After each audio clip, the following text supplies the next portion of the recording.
Okay, welcome everybody. This is our April Ladies Who Lunch Conversations, and I'm your host, Leanne Lavin. Here I am. It's our April tablescape, all in happy yellow. Happy Earth Day.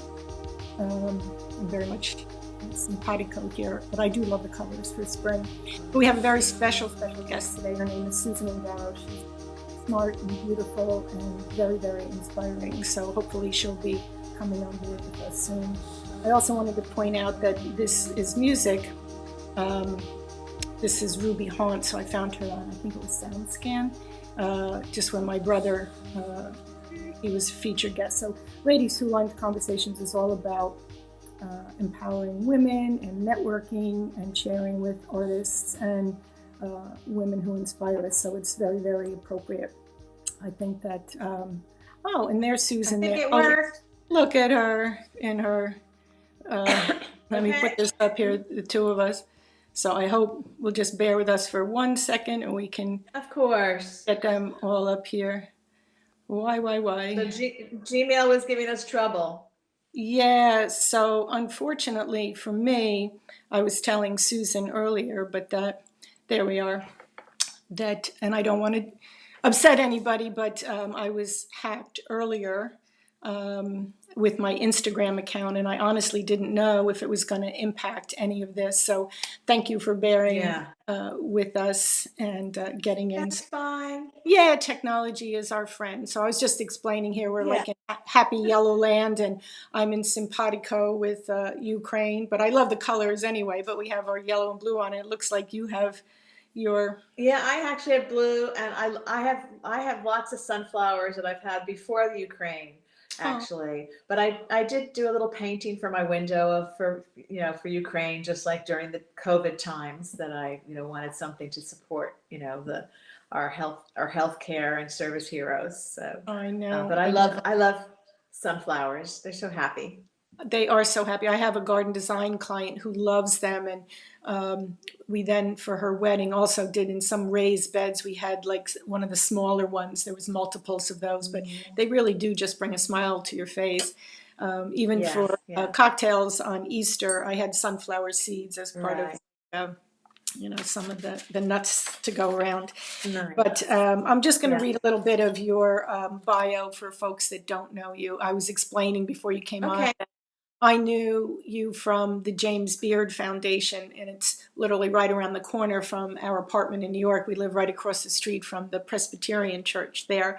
And I would come over. I was a member, so I came over with frequency, but especially for Beard on Books.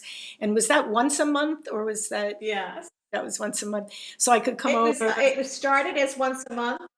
Yeah, it started once a month, and then sometimes it was twice a month. It became so popular. When I first suggested it, people, my staff was like, why would people want to come? I said, if they're free, it's a wonderful way to have a conversation about food. And it was exactly what I thought James Beard was all about. So I remember you fondly being at every one practically. Oh, thank you. I did. I so enjoyed them, and I learned a lot. I always love learning.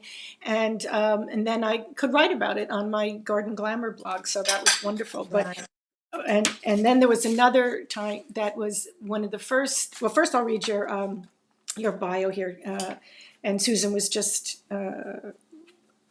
awarded this wonderful honor here. She can tell us a little bit about it in a minute.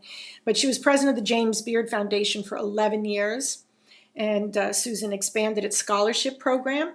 Oh, here we are. Launched new books and television programs, women's leadership initiatives, and elevated its annual James Beard Foundation Awards, considered the Oscars of food, or maybe they're the James Beard Foundation of films, into the global spotlight. The James Beard Awards recognize exceptional achievement in the culinary arts and media, with a commitment to racial and gender equity. And then prior to going to the Beard Foundation, Susan was an editor-in-chief for 12 years of her 29 at Family Circle, where she was honored with the Hope Award from the National Center for Missing and Exploited Children, Muriel Fox Communications Award from NOW, the President's Award from New Jersey Press Women's Association, and more. And then you currently serve on some New Jersey Garden State nonprofits, notably the Family Promise of Bergen County, which provides temporary housing and mentoring for working homeless families so they can become self-sufficient. A first-generation William Patterson graduate, and you worked your way through River Edge at McDonald's at River's Edge. That's so cute. I never knew that. There's Yeah. the food connection to it. But I also often say how kind you were to me. It was, I think, one of my first James Beard Awards when they were in New York before they moved to Chicago, and they were up Lincoln Center.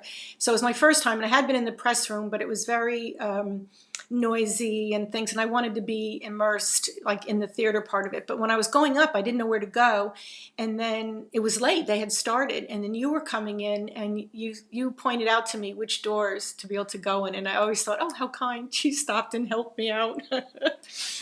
So I say cheers to you. Thank you, Leanne. Thank you. So I'll toast you with some water. yeah, okay. And Susan did get her ladies who lunch fork, so that's our little salute. I love it. I love it. It's Thank you, beautiful. thank It has a very, it's just a lovely little memento, and we can all use an extra silver plated fork. So thank you. Cheers to you, aunties. So I often say, that the people who write in, the viewers, they don't, necessarily need to know like the bio, even though I put it into context here and read it, but they want to know a little bit about, the career arc and, because you're so inspiring, how did you get to do these things and have the accomplishments that you did? So starting at Family Circle, were you there from the editorial side or from the business side, or how did that first come about?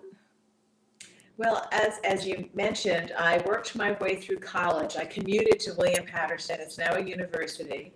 And when I was at McDonald's, believe it or not, I helped them start an employee newsletter. It was a franchise. They had like 13 stores in New York City, New Jersey, and Connecticut. And I was always somebody who liked to write, and I had a vision of communications and being an editor. So when I was graduating from William Patterson, I applied to several magazines in New York City. I kind of knew I didn't want to work on a newspaper because my husband was working at a newspaper, and I knew the first thing you do is you cover town council meetings, and that was not quite something I was that interested in doing.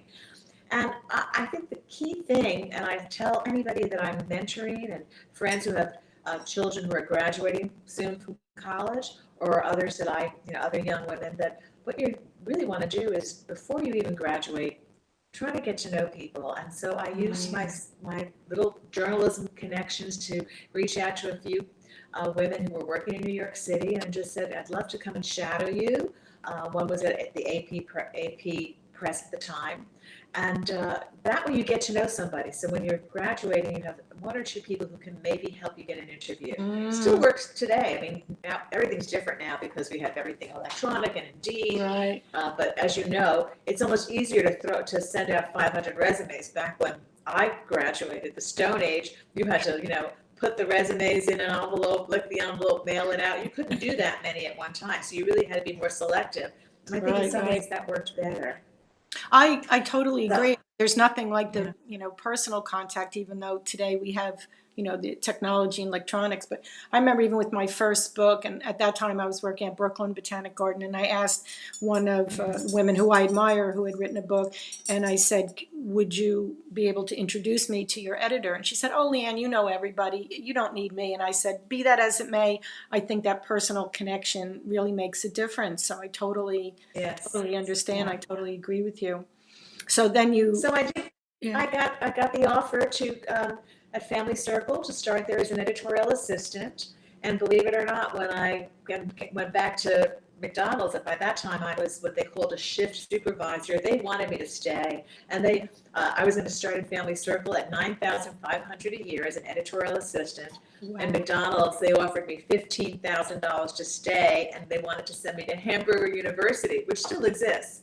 But I knew I didn't want that for my career goals. So I started at Family Circle and the summer right after graduating, and it was just a wonderful place to learn the field of journalism. It was, the Family Circle, to many of your listeners, they would think of Family Circle as just a magazine that was about loving hands at home, food, fashion, decorating. But we had journalism. We covered women's health, children's health, um, everything that was really important about married life, being a parent, and then of course keeping a house and food. Food was certainly a major part of the magazine, probably about 25%.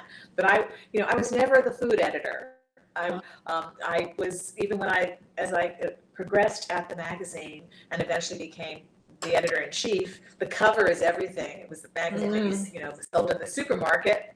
That what you put on the cover was very important, along with the cover lines. And I would say at least 75% of our covers were food focused, and we would be obsessed about what's going to sell. Is it a chocolate cake or a strawberry shortcake? Things like that.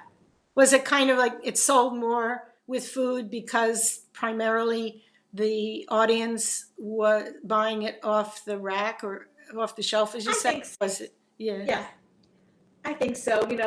Just to imagine yourself. You're in the supermarket, and what are you doing? You're thinking usually about what's for dinner. So if you saw a cover line that said, 15-minute meals, we had those kinds of stories way before Rachel Ray. I just saw her as I was flipping through the channels this afternoon. 30-minute meals are great too, but we would try to take that even one step further. 5-ingredient meals. Chicken again? What's for dinner? But a chicken on the cover would not sell. It was really much more, sweets and desserts, things like that, cakes, cupcakes, and flowers and crafts, especially at a certain time. A spring issue would also be something that would be very appealing. And yes, yellow flowers were tulips and daisies were better than violets, for instance. Even though I love the way pansies and violets look. Purple flowers did not sell. I mean, we had a whole thing about what we knew through the years what worked and what didn't. Well, they always say the eyes eat first, and I think that's going to be one of my books. But yeah, the presentation is everything. But how far in advance did your covers come about? And did you have surveys, or did you just use your women's intuition? No, I think you have to go with your gut many times in work and making decisions. But in terms of things like sales, you really learn the most by, did this cover sell the most sell-throughs? They were called sell-throughs back then. Mm-hmm. So if you had a cover, one time we put a cute little puppy dog in a basket of daisies. Didn't seem like something that would normally work. It sold off the shelves. So then next year we tried a little kitty cat, and it didn't work as well. But so sometimes the proof of sales didn't work. In general, cupcakes and chocolate, cookies. You just try it. Christmas cookies always sold. Oh, well. I bet for that. That's fun to make with the family. Yeah. Sure. So then it gets. You've been there like almost a dozen years. And were you starting to look for something else, or did a recruiter come to you? Or, it seems different probably in this day and age, but then they called them headhunters. The headhunters came to find you. Oh, I think they still exist. Yes. Yeah. No, what happened was I was at Family Circle, as you mentioned, for 29 years. It's hard to believe when I say that number. But, I had so many different roles there in that 29 years. I didn't become the editor-in-chief until the last, 11 or so. And during that time, I was very interested in helping nonprofits. I was in charge of articles and reporting, not the service articles when I was there for the most of my career. But I had opinions, and it was certainly in leadership meetings that had to do with, food, fashion, beauty, and home. And I had gotten very involved with many nonprofit organizations that really focused on things like feeding the hungry, homeless, finding missing kids, things like that. And I was very proud of those kinds of reporting that we did that helped educate the American woman about what she needed to know to live well, be healthy, and take care of her family, and take care of her body and her health. And so I had been very involved and and served on the boards of a couple of nonprofits during my time there, even before I became editor-in-chief. It was just a mission that I had. Oh, And I kind of knew when you're the editor-in-chief, and it's still true to this day in all kinds of media, when you get to the top, usually something eventually happens. And in my case, we were bought by another media company, and the day of the sale, I knew I had a 50% chance of being retained or not, and I wasn't. And so I knew then that I would pursue something different. I had been the editor of a women's magazine, loved every minute of it, but I wanted to do something different. And I put the word out to everybody I knew that I'd like to run a foundation. And wow. that's really how the transition was for me to go from Family Circle to the James Beard Foundation. So again, you used your networking to reach out and oh, that's great. That's great. Yes. Yeah. And in fact, it was the editor of Bon Appetit at the time, Barbara Fairchild, who was serving on the board of trustees of James Beard Foundation, that called me up and said, Susan, are you sure you don't want to edit another magazine? And I said, no, I'm really interested in doing something that gives back. And at the time, the foundation was looking for new leadership, and I felt that I could contribute.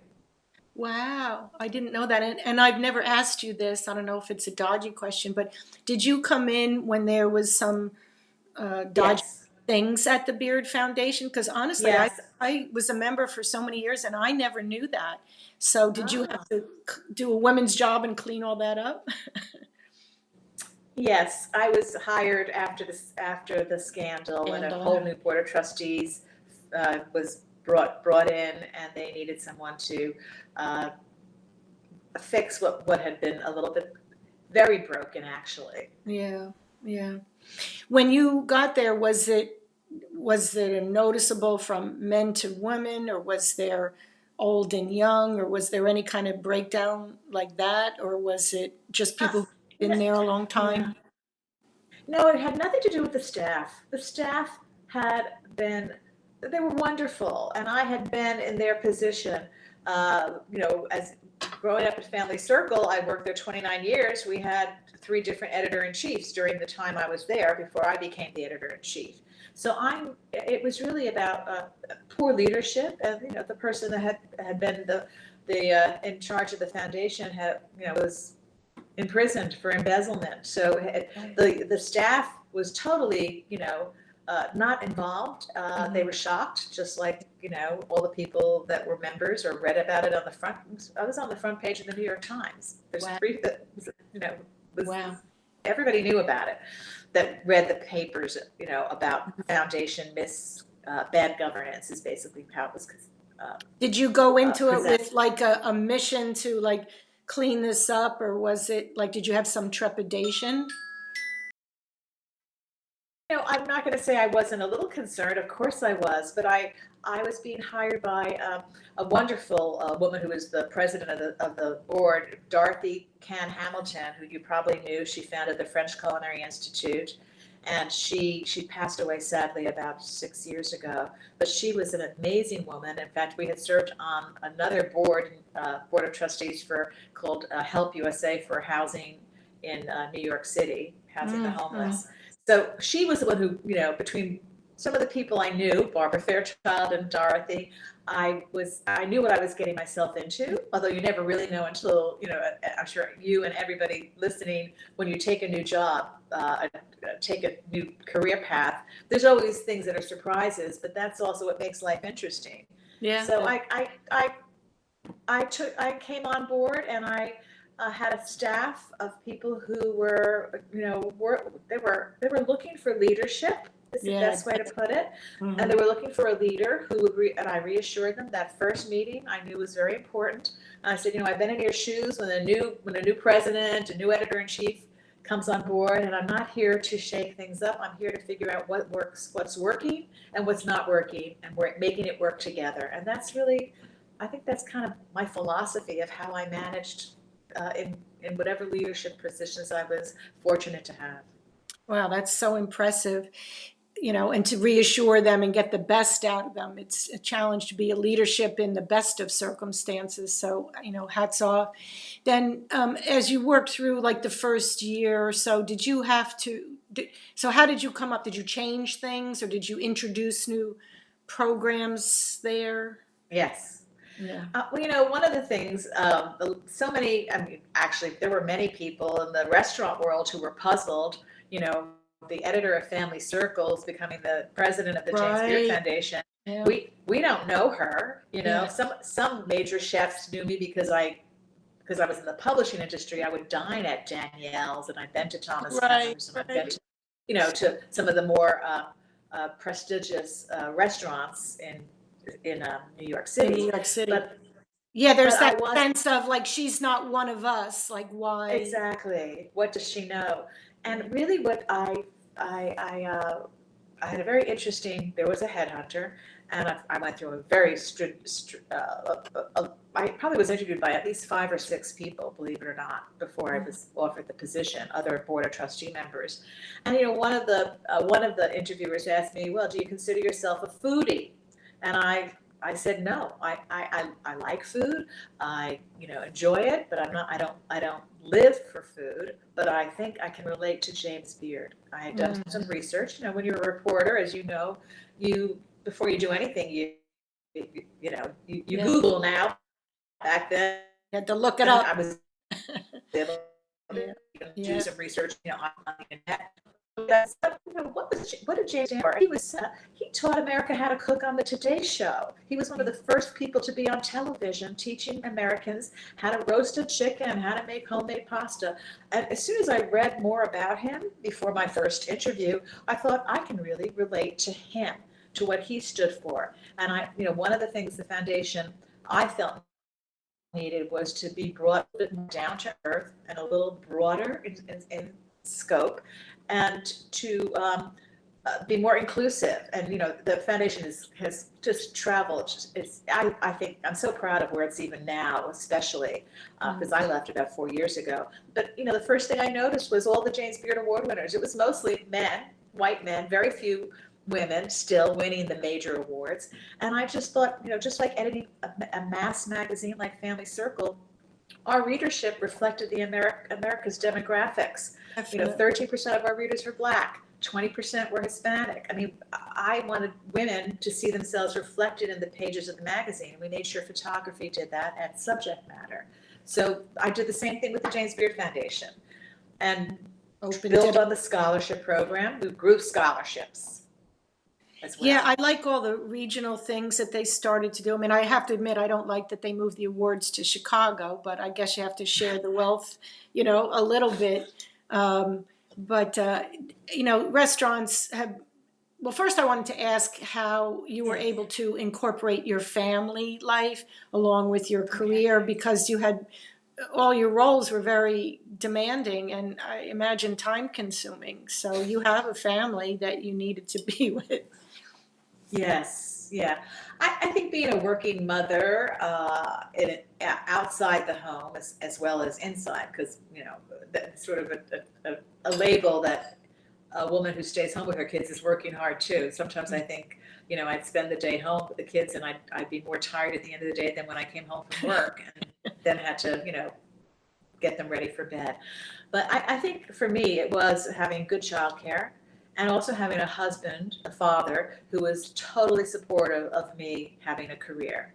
Yeah. I think if you have those two things, good childcare and a spouse who wants you to succeed, values you as somebody who wants to earn a living, contribute to the family, that makes a big difference. Yeah. I think, I certainly missed some events in my children's lives. I'll never forget, I was in charge of a big magazine conference. I was at Family Circle at the time, and I didn't pick the date of the conference, but I was asked to be the chair of this American magazine conference. And the date, I find out after saying yes and being all excited that I was asked to chair this conference, 3-day weekend in Florida, Boca Raton. It was Halloween weekend.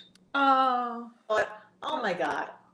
How can I miss Halloween? Like a big deal. I have 3 children, really? And I remember telling my mother, who never was a career woman, who stayed home, raised six, there were six of us. And I was saying, I'm going to miss Halloween. And she said to me, Susan, do you remember what you were for Halloween when you were 7 and 11? And I was like, no, this will pass. They'll miss you just that day. It's okay. And I thought, Oh, what wisdom. And I I love think that that generational support that you get there from your mother. That's, part of the community also, really, that networking is that everybody needs help and support, right, to go with it. But yes, also you yeah. had to build the teams there. So did you add to the staff, or did you give them new roles when you came up with new programs, or hire in, or how did that come about? Well, I think in whatever, even at Family Circle, we certainly evolved when I became editor in chief, and at the James Beard Foundation, same kind of thing. You look at your staff, and you find out, what they're strong at, and what what drives their passion. And yes, in the most perfect world, you succeed at what you're doing so that you have more of a budget to work with, and you can add to staff and grow Mm, the programs that you're running, whether it's at a foundation or a business. yeah. And I was able to do that. I mean, you have to be smart about it. But I also went through a time. So the James Beard Foundation, we definitely increased staff through the years, slowly but surely. Mhm. But we also, in the publishing business, it was during a time when things have changed, as you know. So many magazines now have been shuttered. Even Family Circle closed 2 years ago. Mhm. It's you can just see it online. Yeah, So yeah. we had a reduced. I lived through a time of what they would call that dirty word downsizing, and I was one of the people responsible for downsizing the staff. So um, it's very hard to manage a profitable business, just Yes. as it is hard to manage a profitable foundation. Yeah, but I think with the foundation too, in some ways, is that people do it with a passion. So there's a little bit more of their skin in the game. I don't know if you feel the same as opposed to like from my time in corporate world. So it's a little bit Yeah. different that way. But I have to, Yes, I yeah, that could be about true. the black man that sat downstairs, and I have so many pictures. Clay, Clay, yes. Well, he was Clay Triplett. yeah, well, I used to talk to him all the time before I went in, and he had all the stories and the clippings and things. And who was he? He was James Beard's um, valet or something. He was his assistant. It's just- He actually helped run James Beard's home and his business, because James Beard, in that house on West 12th Street, he taught cooking classes. right. And he often, if a television show wanted to come and do a segment with him, they came to the James Beard house and did it in his kitchen.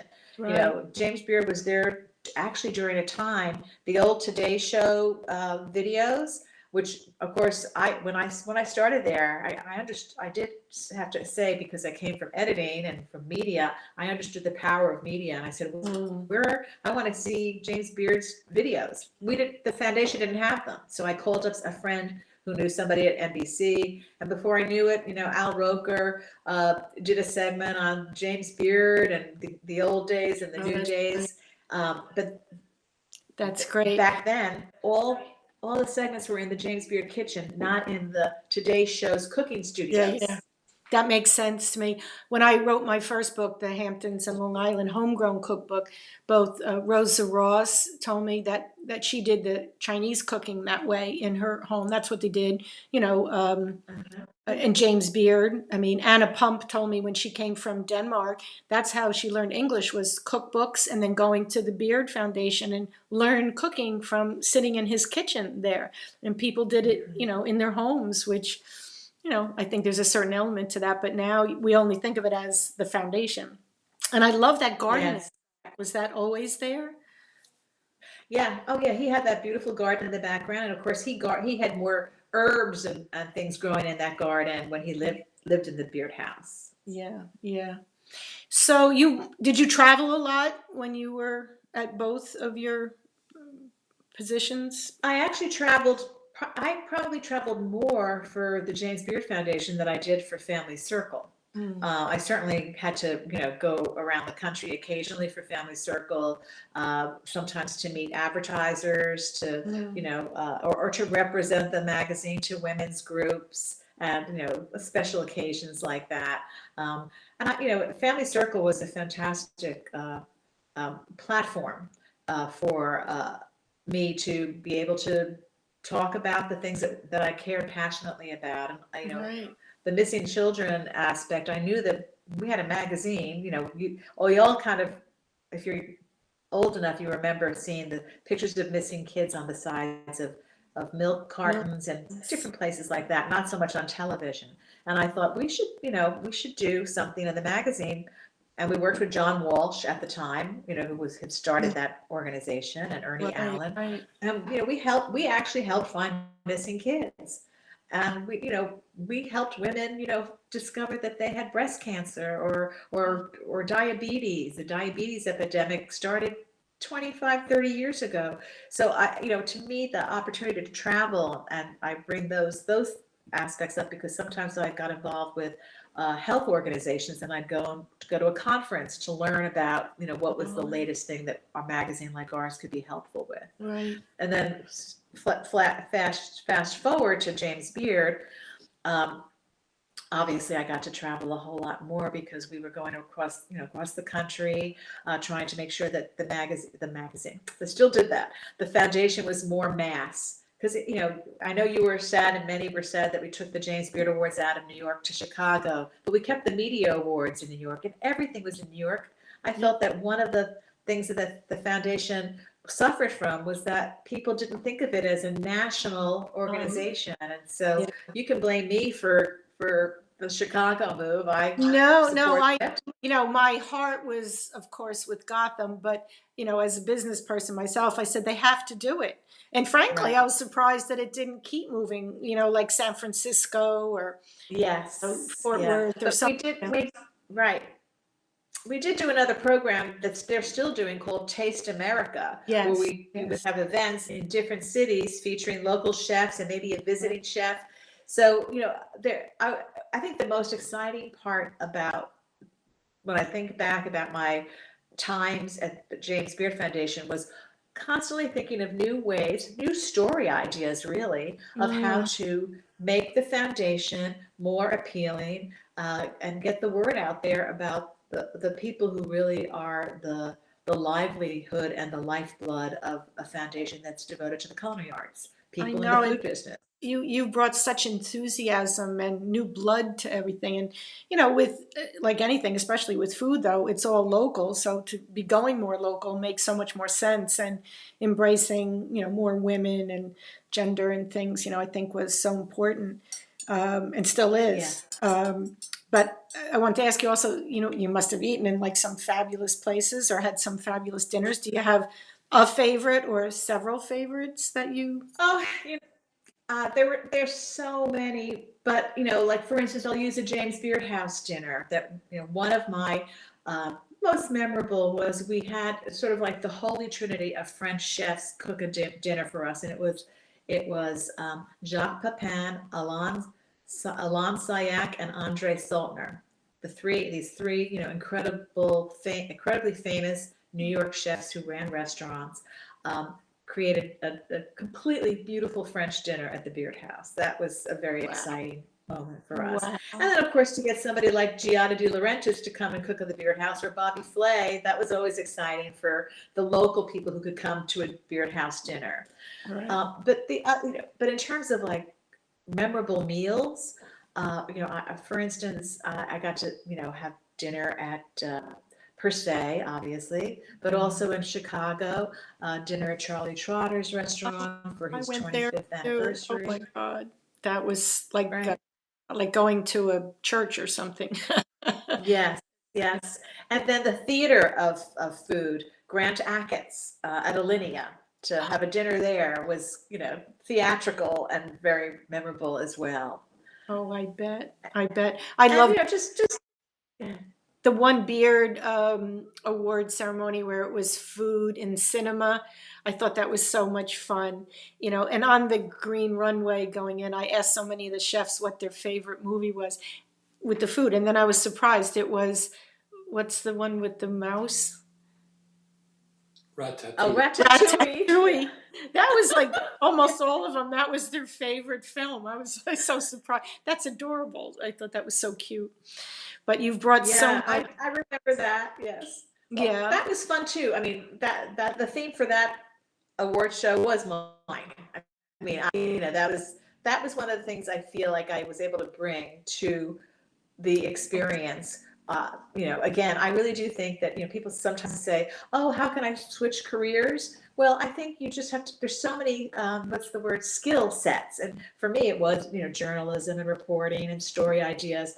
All that was very transferable to a foundation or even a corporation, because so much of what we do, whether we're running, a beauty company or a shopping center, you're trying to appeal to people to make yeah. them want to buy your product. And what are you doing? You're creating stories that make them think, I want to be part of your business. That's really good advice, because I know so many women have, when they write in or they talk, they say, especially after the pandemic or in the pandemic, but they have to pivot to other, how can I use these skills? I don't want to go back. I want to be able to stay home with my family, or I only want to work part Yeah. time. I want to start my own business. I think they think more linear, like they have to go along a set path. But I like what you say about using a skill set and transferring it. Yes. Yeah, absolutely. And I think that we are, fear holds everybody back. I mean, we all have moments when we think, oh, I can't do that. And then you look back and you think, oh my God, I did that. And it wasn't as hard as I thought it was going to be. Right. The other Uh, thing I find that women do a lot, they always say, I just got lucky. And then I say, you really didn't. It's like all that, education and networking and all that. But women tend to sell themselves short a little bit, like it's pure luck. It's too funny. yes. I have to ask, what Yeah. is your, as writing a art of the garnish book, but what do you have a favorite cocktail or cocktails? Well, I know you've written this beautiful book on garnishes, and I have to say I'm a bit of a Luddite when it comes to cocktails. Oh, I really am not that much of a drinker. I drink wine, and any cocktail that I think uses fresh ingredients and is muddled and has something, a little more, I think I lean towards sour more than sweet. mm. But in terms of a favorite, I'm embarrassed to say I can't say I have a favorite. Maybe I'll have to make an old fashioned or a pisco sour or something for you that you Oh, would that like. would be a pisco sour I've had, and I know I've liked that, enjoyed Yeah. that. Um, I think it's nearby. They're opening up a big ale house, a brewery that looks like so much fun. And I said, I wish I really loved beer, but I really don't. I'll taste. I've done ale tastings, but Yeah. um, I it's understand. sort of like how could she have been the president of the Beard Foundation and she's not, a cocktailier? She's not just. Well, I was so It's happy when funny. you introduced like a mixologist award. I thought they really deserved it because it's very, very artful. But my friend that owns Machu Pisco, Melanie Asher, she is terrific. But she'll love that you like the concept of a pisco sour. Do you have a garden in your Garden State home? Well, yes, my husband plants the tomatoes and the cucumbers and the peppers. We had to gate it off because of deer problems. And in terms of a garden, we have a lot of deer here, so we really don't grow that much. Lavender, I like lavender, and the deer aren't eating the lavender. I was ready to plant some new hostas, and then I found out that I knew deer liked them, but I have a Boston Terrier, and hostas are actually poisonous to dogs, so I had to put it in a different area. But I actually just got some Gurney seeds, and I'm planning to plant dahlias and marigolds and a little sunflower hedge with my granddaughter, Oh, another week or so when the weather gets good. yeah. But right now out front, we have a little burst of daffodils that are beautiful, and they're starting to wane, as you can imagine. I Yes. love seeing my forsythia come out bursting yellow. It's now turning more green. And a few flowering trees in the front yard are lovely, and the deer basically can't reach them. But if they can reach the bottom branches, and they're starving. So we just can't have the kind of garden that we used to have. I plant No. impatiens and things every year, and that has ended about, I'd say, the past, not quite a decade, but almost. Yeah. I mean, as a garden designer, I have to tell you, we hate deer so much. I mean, they're more deer now than when the settlers first came, and they're having 2 rutting seasons with twins and triplets. I mean, they're very well Uh-huh. fed. Don't worry, don't worry about them.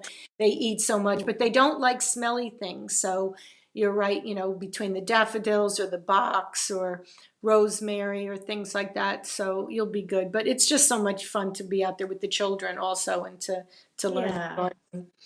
Yeah, I So planted 2 rose bushes last year. I haven't had roses, but it's again in a fenced-in area, so that they haven't been able to attack them. yeah, get rid of those stupid deer. So I'm showing your Twitter and your Instagram so that people can see, and then they can follow you along with that. And I knew the time was going to go so fast, and it has. Yeah. But I have some follow up that I'll, maybe ask you about when I do the blog post. But we really, really, Okay. really appreciate everything, Susan. You're so inspiring to all of us. So thank you. And so are you. And thank you for all that you do. And I wish everybody a very happy, healthy spring. And Yes, may COVID not affect us anymore. exactly. And happy Earth Day to you. Happy Earth Day. Yes. Okay. Thank you again, Leanne. Thank you. Bye bye.